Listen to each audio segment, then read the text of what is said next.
In the past few days, I've been seeing a number of things popping up with people searching for how to turn your hands over in the shot, how to shift your weight onto your left leg or your forward leg, as well as a couple others. Aside from watching the analytics, I've also been getting questions because we've had a pretty nice break of weather, and there's a lot of people on the range when they see me hitting, 5 iron and 4 iron or 200 plus, they're asking questions on how I'm doing this. So I figured I'm going to go break into explaining a couple of them all at the same exact time. Take it with a grain of salt that this isn't the end-all answer to your swing, but these are things that you could try out, modify it to see what fits for you, and see if it actually adjusted. So one of the biggest issues I see with a lot of people is on their takeaway, they will shift their weight back, moving your spine angle over your rear foot. I don't really want to use right or left because, there's right-handed and left-handed, but anyways, take it as you will. So when you have your takeaway and you're shifting your weight over your rear foot, that's going to cause a lot of issues on trying to come back, as well as a head bob and everything else. There are two things that you could do that could help create a stable position, as well as a way to actually cause you to hit down on the ball. So first off, let's go and talk about the stacking of your weight on your front side. So most shots you're going to be taking is about 60% of your weight is going to be on your forward leg and about 40% on your rear leg. So as you take your club away, your body is naturally going to want to move with it. So what you could do to eliminate that is when you do your takeaway, lean your weight just a little bit on your front leg. You could do that in two different ways. One, you could bend this knee just a little bit, just to go and get that little bit of a dip in there to cause your weight to shift forward. You want to get that feeling that this shoulder is going over your forward foot. By doing that, you're actually stacking your weight. It's going to give you a little bit better of a position, because even if you do fall back, there's not a whole lot for you to really go back on. That's already putting you in a pre-lean position. This is good because it allows you to have a more consistent impact point.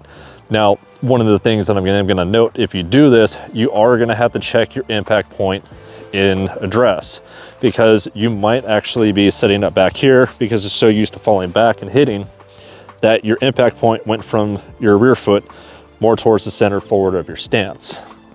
So just real quick, by leaning forward, pretty much you're just extending that leg back up, and that gives you your nice follow through at address.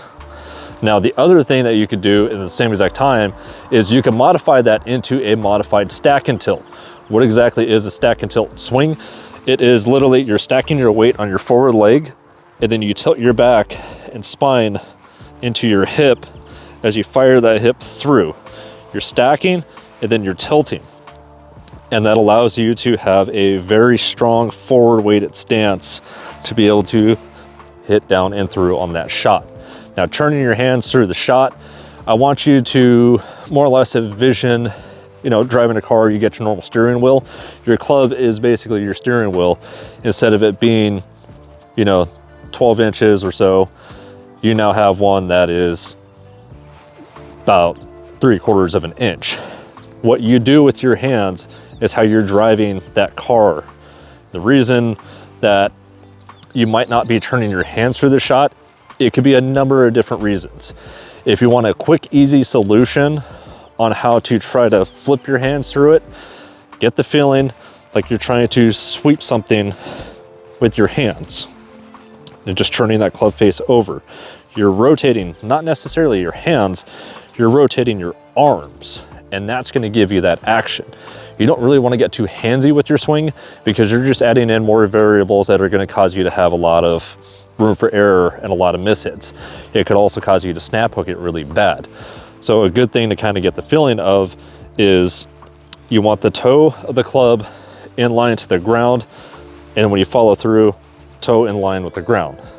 So up, straight, down, straight. That's how you turn your hands over in the whole process. You could even do it, again, with a modified stack and tilt. So stack, tilt, flip. Real simple.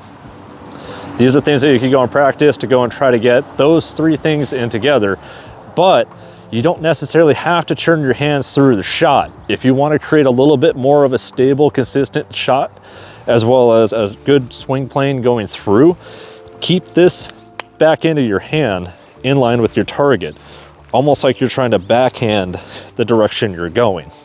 By doing that, you alleviate some of the variations and variables in your swing. Basically, you're trying to minimize the amount of movement and steps and everything in your swing, which reduces the amount of variables that could cause you to have miss hits. So by taking all of this together, you stack, and if you notice, I'm literally just keeping my hands and stuff straight.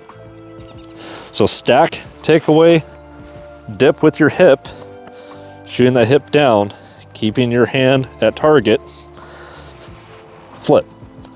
That's gonna keep your club real nice in plane from an inside out. And if you are having issues hitting down on the ball, the stack and tilt could alleviate that as an issue, because there's nowhere really else for you to go other than down. As well as, the nice thing is, when you keep your hand straight, you could preset this. So set up at address, click. Now you're already preset. You want that shaft feeling like it's pointing at your armpit on your forward side. So click, shift, up, fire, and then swing out, and just let your hands follow through. That should give you a nice high finish. Even if you have a flatter swing, you can still bring that down and around, and it'll force it to come out. By finishing with your hands higher, that should also help you with the slice. This is gonna be a couple different things for you to go and try out. Hopefully this gives you a little bit better consistency. Hopefully it actually helps you gain a little bit of distance, because again, you're not swaying your body around. We're not going the good old days of Elvis Presley. So we're not being hipsy with it, except for firing your hip through it by extending this leg up and letting your hip face your target line. So if this actually helped you out with it, or this is kind of the idea that you're looking at, please leave a comment down below, because I really want to share my knowledge for different tips and drills and stuff that you could try. Again, take it with a grain of salt. None of this stuff is actually going to be 100%, dead set, fix instantly. It takes practice, especially anytime you implement something new in your swing. There's a lot of variation that you have to work on, and repetition is going to be king in actually mastering this. So hopefully you like this video. If you want to see more like this, please like and subscribe. Follow me for more. Keep in the fairway. Have a good one.